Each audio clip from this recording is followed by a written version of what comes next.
Saya gunakan tempat tanggal lahir tipenya string. Jadi tiga-tiganya string.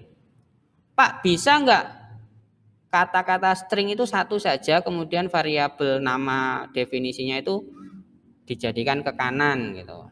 Ya, maksudnya itu gini. Kemudian kayak gini. Menghemat lokasi boleh. Jadi ada name, ada nama, ada tempat tanggal lahir, itu sama-sama tipenya string. Itu boleh. Mau disendirikan ya, string name titik koma, string nama titik koma, string tempat tanggal lahir titik koma, itu juga boleh. Ya. Baik, kalau sudah kita coba running ya.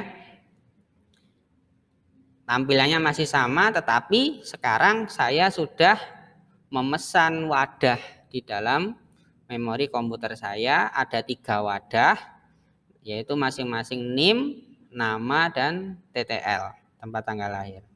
Sekarang bagaimana cara ngisinya? Ya, cara ngisinya berarti script ini harus saya rombak. Scriptnya harus saya rombak. Ya, ngerombaknya itu bagaimana, Pak? Rombaknya seperti ini. Saya akan memunculkan label perintahnya dulu. NIM titik 2 tapi belakangnya kosong. Nama titik 2 belakangnya kosong. Tempat tanggal lahir titik 2 belakangnya masih kosong. Kemudian kursor ini kedip-kedip di sini di bagian NIM. Artinya nanti user diminta untuk menginputkan NIM. Ya. Nah, ini butuh logika. Yang pertama, diingat-ingat, yang pertama saya akan memunculkan NIM, nama, tempat tanggal lahir dulu. Ya, NIM, nama, tempat tanggal lahir dulu. Berarti apa? Saya akan memanggil perintah apa? Cursor position yang ini. Ya. Dilihat. Kemudian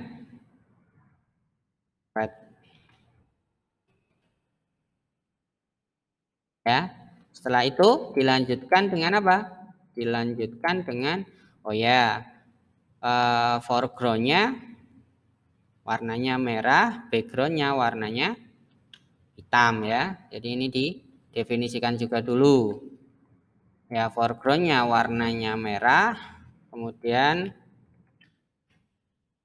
console.background-nya ini warnanya hitam. Ya, mana?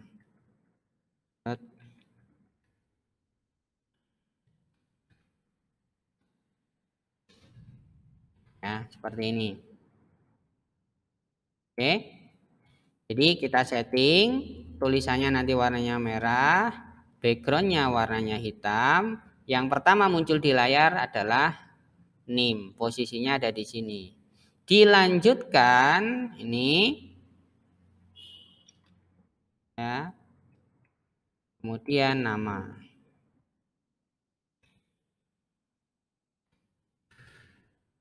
Di program yang kemarin itu tidak perlu Anda hapus, tetapi kita ambil ya, kita modifikasi untuk jadi latihan 1B ya.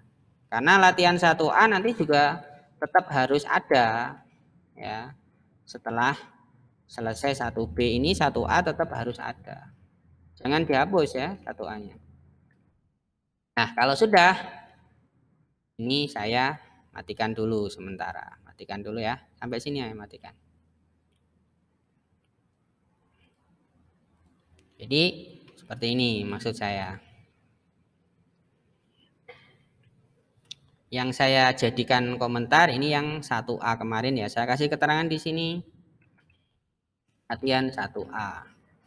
Sekarang saya akan membuat di sini latihan 1. Oke, kalau saya jalankan seperti apa? Kalau saya jalankan seperti ini. Perhatikan kursornya kedip-kedip di TTL. Berarti nanti kalau saya inputkan munculnya di situ. Padahal yang benar niat saya adalah saya nginput NIM dulu kan. Saya nginputkan NIM dulu, berarti kursornya harus saya kembalikan ke atas, ke bagian NIM. Sekali lagi kita bermain logika. Bagaimana caranya? Ya caranya perintah set cursor position untuk NIM saya panggil lagi di sini. Ini keterangannya adalah mengembalikan posisi kursor ke atas dalam kurung NIM. Ya. Jadi kan posisi kursor ada di sini mencetak NIM. Posisi kursor ada di sini mencetak nama, ya. Posisi kursor ada di sini mencetak tempat tanggal lahir. Berarti posisi kursor terakhir di mana? Tempat tanggal lahir. Padahal harusnya ada di NIM. Ya, saya kembalikan dulu. Jadi dia balik ke atas nantinya. Nah, lihat kursornya ada di situ. Sudah balik ke atas, perhatikan, sudah balik ke atas, tetapi posisinya tidak tepat 100%. Ya, sudah di situ tetapi salah sedikit lah. Loh, salahnya di mana? Ya coba kamu ngetik. Oh, kan numpuki. Harusnya di mana? Posisinya balik ke atas dan berada setelah titik 2. Setelah titik 2. Tidak di depan. Kalau di depan ya numpuki. Bagaimana cara memodifikasinya? Memodifikasinya Anda harus mengatur apa? Mengatur XY-nya. Kursor position itu kan ada left, ada top ya. Berarti saya harus menggeser left-nya sampai berada di lokasi setelah titik 2. Nah, itu gimana caranya? Nah, ini harus benar-benar Anda bisa menerawang ya, membayangkan logika yang akan dimainkan di situ. Set kursor position 20,10 itu ada di sini. Berarti agar kursornya bergerak ke kanan harus saya tambah berapa? 1, 2, 3, ya, 20, 21, 22, 23, 24, 25, 26. Berarti yang tepat, yang pas itu kursornya ada di 26,10. 26 itu berarti dari kiri 26 poin, dari atas itu 10 poin. Nah, berarti nanti akan berada di sini.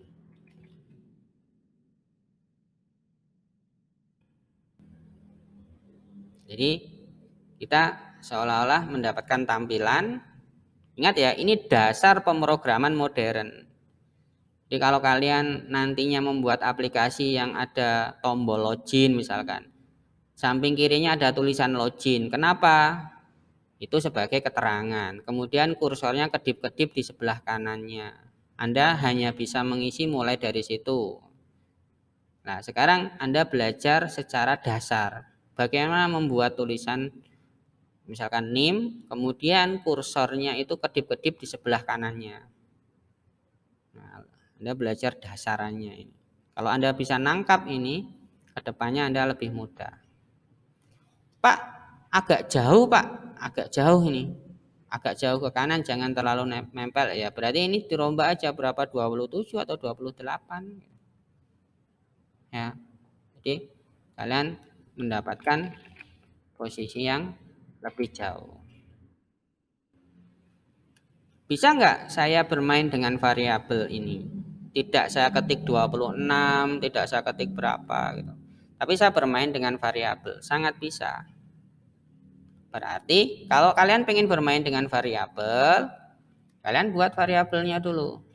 String namanya label NIM. Isinya apa? Kata NIM. NIM ini ya, kata ini ya.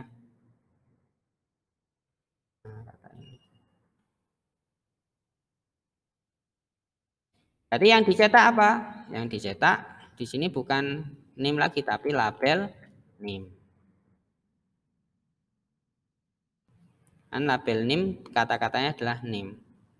Jadi di sini juga akan mencetak name. Kemudian saya membuat lagi label nama. Isinya apa? Nama.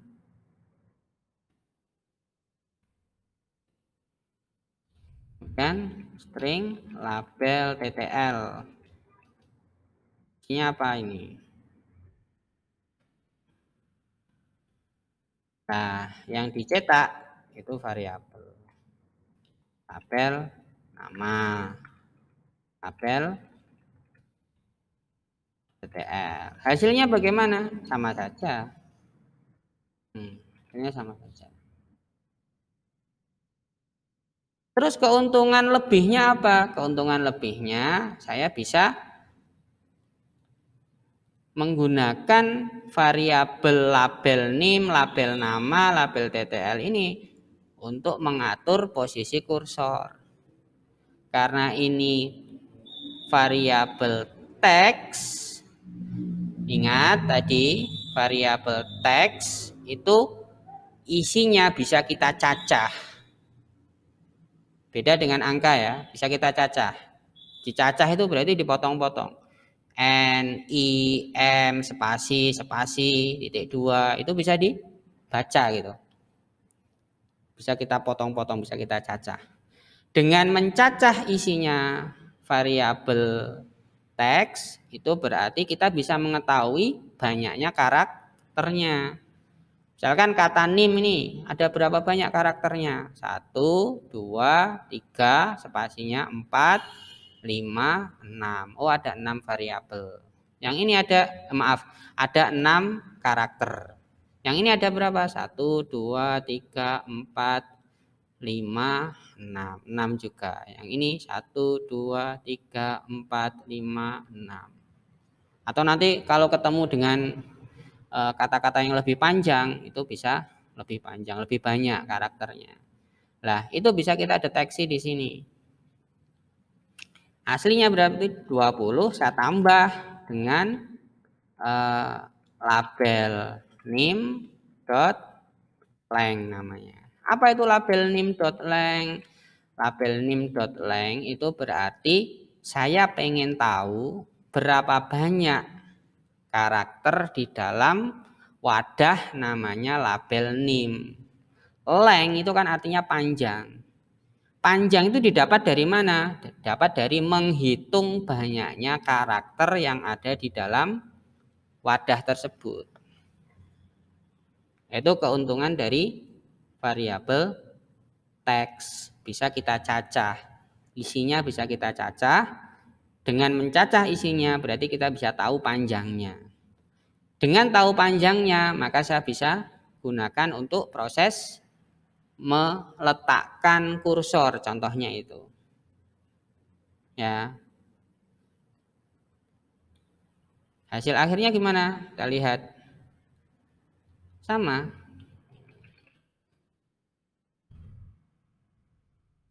Nanti akan sangat membantu kalau apa yang harus diatur itu cukup panjang.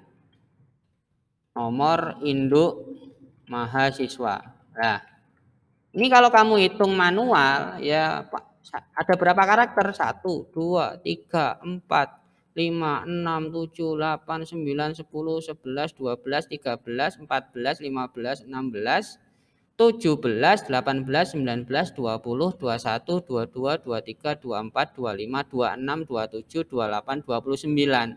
Oh, berarti di sini agar kursornya benar 20 itu harus saya tambah dengan 29. Berarti kalian harus ngitung dulu. Nah, itu ribet.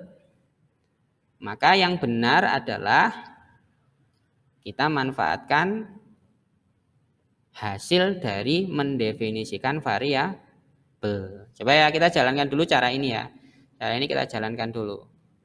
Nah, kursornya kan benar di sini, tapi harus ngitung dulu panjangnya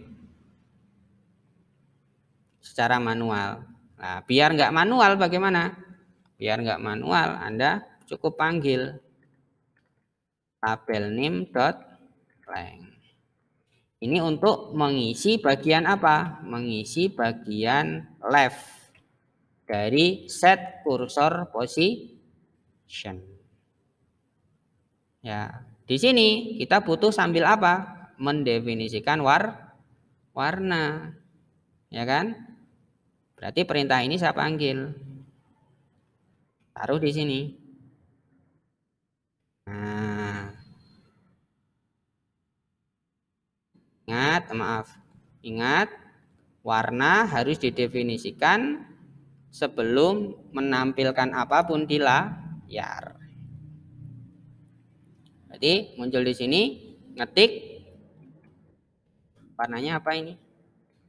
Tulisannya nantinya.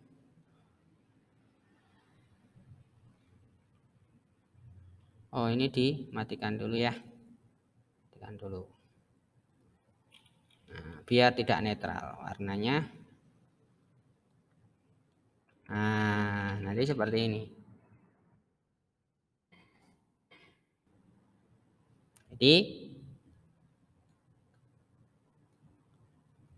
saya mendefinisikan perintah seperti ini. Warnanya nanti tulisannya putih, backgroundnya biru, diberlakukan di posisi kursor ini. Hasilnya seperti ini. Nah, tulisan ini harus saya simpan di dalam variabel nim. Bagaimana caranya? Caranya adalah Anda panggil variabelnya, kemudian Anda isi.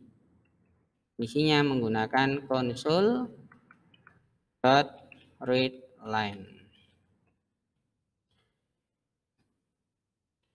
Ini mengisikan inputan user ke dalam variabel nim.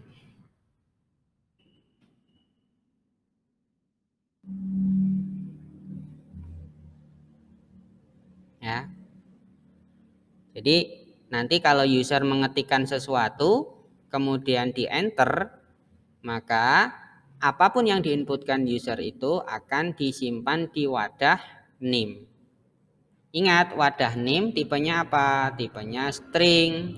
Berarti kalau saya masukkan huruf, ya bisa. Saya masukkan angka, ya bisa. Tetapi angkanya itu sudah berubah menjadi kata-kata atau huruf. Misalkan seperti yang saya ceritakan tadi ya. Nim tapi string. Tulisnya seperti ini, ada petiknya. Petiknya. Nim yang angka itu tidak ada petiknya. Misalkan di sini saya tambahi dengan ABC, bagaimana? Ya boleh. Ini juga string, ini juga string. Berarti nanti kalau saya ngetik seperti ini bagaimana Pak? 2020 1200 123. Enter. Ini nyimpan ke dalam variabel nim. Saya jalankan lagi Pak. Saya jalankan lagi. Tapi saya ngisinya gini Pak. 2020 1200 123 ABC. Enter. Nyimpan Pak. Nyimpan. Karena 2020 1200 123 itu juga akan jadi string, ABC juga akan jadi string. Karena wadahnya adalah string. Beda kalau wadahnya apa? Integer, ABC tidak diterima. Yang diterima 2020 1200 123. Kamu tambahi ABC, kamu enter, langsung bermasalah. Ya, langsung ditolak. Ya. Coba kita buktikan ya, kita buktikan. Di sini aja ya. Saya pecah sekarang. Nim itu integer. Yang di sini saya buang dulu. Ini saya buang, ini pembuktian. Ya, ini di ini. Berarti NIM itu harus diisi angka wajib. Sekarang saya isi angka. Ya. Misalkan 2020 120 123 enter.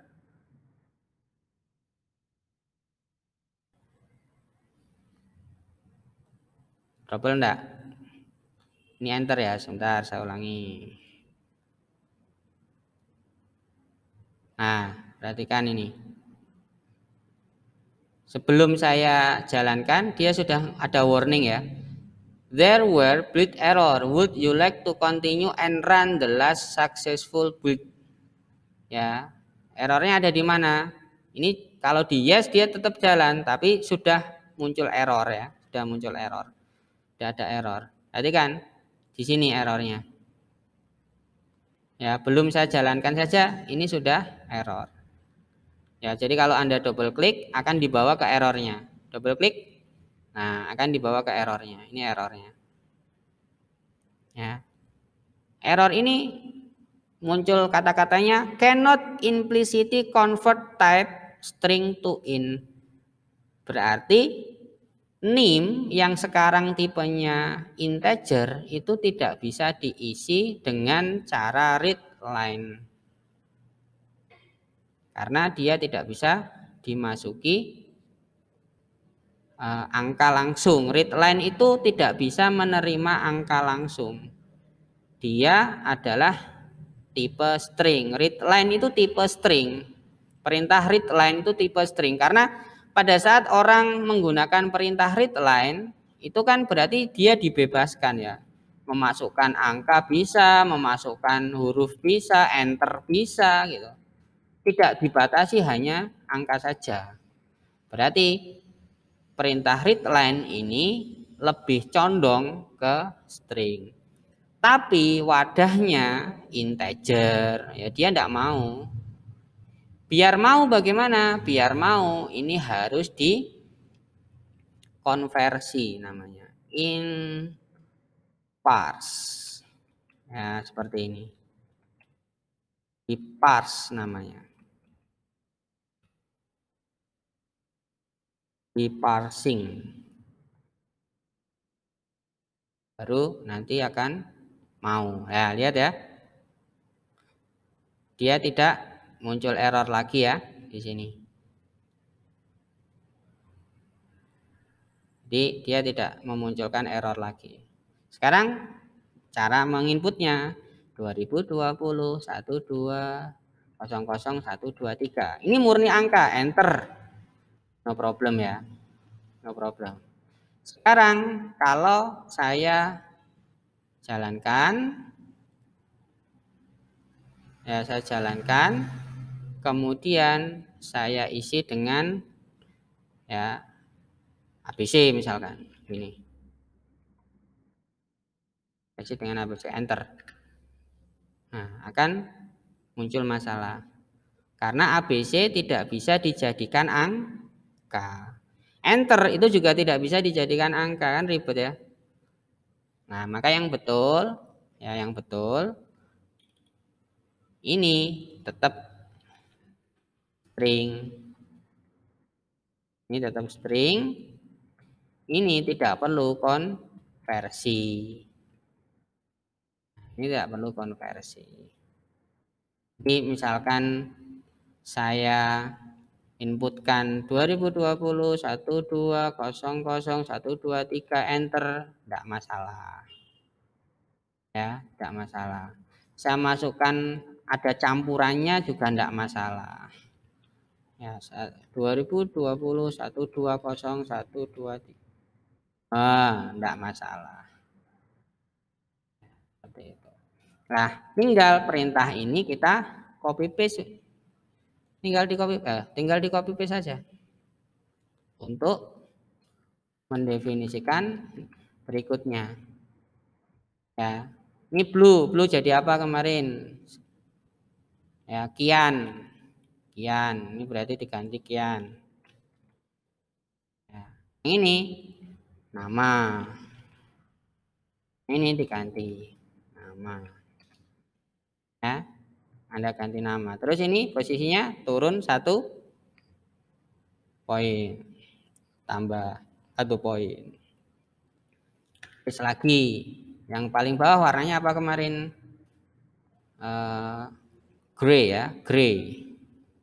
Gray berarti di sini gray. Gray. Ini ada di poin 12. Ini ganti TTL. Ini TTL. Ya, jadi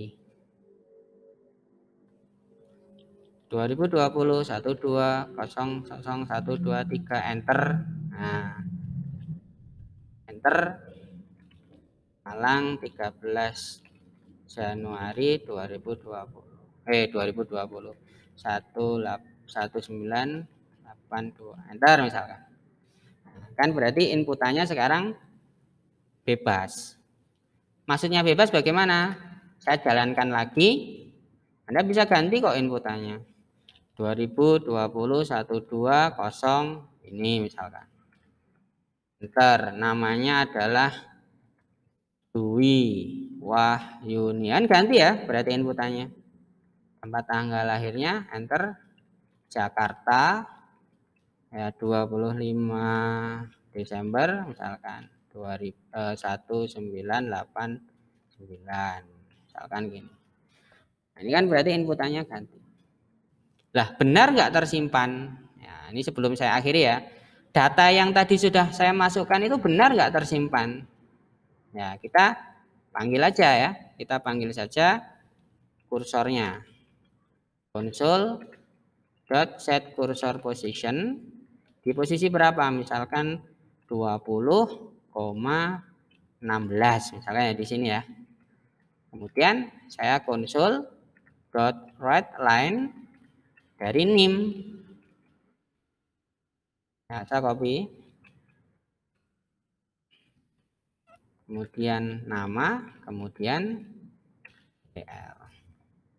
Nah, ini untuk melihat apakah benar tersimpan atau tidak. Ya, perhatikan di sini. Misalkan saya isi 2020 1201 ini namanya Ariswan Malang 13 Januari 1982 enter. Nah, Anda perhatikan tersimpan ya di sini. Dengan data yang baru saja saya isikan. Warnanya biar jelas saya netralkan ya. Pakai ini. Sini saya netralkan warnanya biar jelas.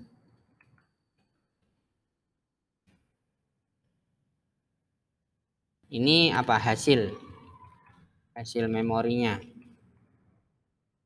Oke. Setelah ini selesai materinya, Anda bisa percobaan. Enter namanya Ariswan Malang 13 Januari 1982 enter. Oh, tersimpan ya. Ganti inputannya ganti, jangan Ariswan, ganti yang lain misalkan 2020 12 ini misalkan. Namanya misalkan Ucup Marucup Surabaya misalkan. Surabaya 20 November 1990 enter. Nah, berarti saya bisa memberikan inputan itu tersimpan di dalam memori komputer, kemudian isinya memori nantinya itu bisa saya manfaatkan di script yang lain. Ya. Nanti kalau sampai ke materi database, berarti saya menginputkan di sini, isinya saya simpan ke Access, Microsoft Access. Jadi saya mengisi ke dalam tabel seperti itu. Inputnya dari sini, tapi hasilnya saya simpan ke dalam tabel. Itu sebenarnya bermain memori. Ya. Jadi saya sampaikan sekali lagi, untuk latihan 1 jangan sampai hilang ya. Cukup Anda matikan dulu seperti ini. Nanti latihan 2 ada sendiri. Latihan, maaf, 1A. 1A jangan sampai hilang, kemudian 1B Anda buat sendiri. Ya, nanti kalau sudah sampai di materi menu, 1A bisa saya panggil, 1B bisa saya panggil. Ya, kira-kira seperti itu.